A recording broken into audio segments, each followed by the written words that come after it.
Deputy Speaker, my community in Wentworth is passionate about protecting our environment and our climate.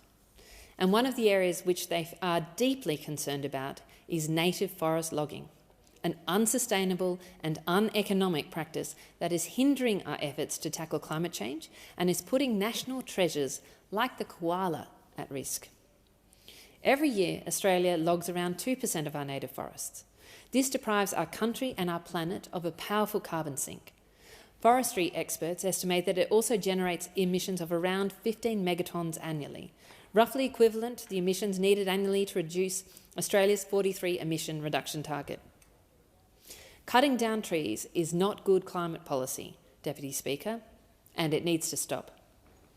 But beyond the climate impacts, continued large-scale logging activities put biodiversity and our treasured national heritage at risk.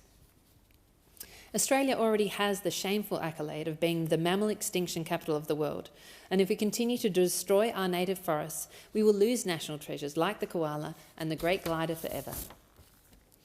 The Samuel Review identified the need to take urgent action on native forest logging and regional forest agreements under which most of this activity is governed.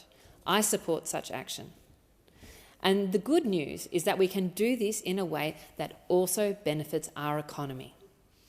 In the southern parts of my home state of New South Wales, stopping the logging of native-owned forests and transitioning to active forest management and a tourism industry would provide an estimated economic benefit of more than $60 million.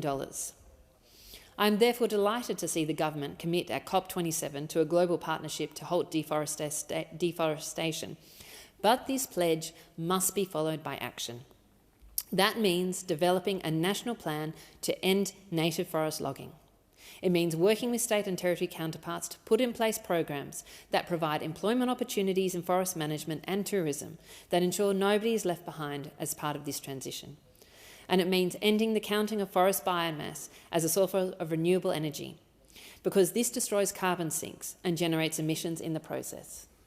And finally, I'd just like to thank members of Wentworth, and particularly Daniela and Eliana, who have really led my education in the environmental space. Thank you. I'm listening.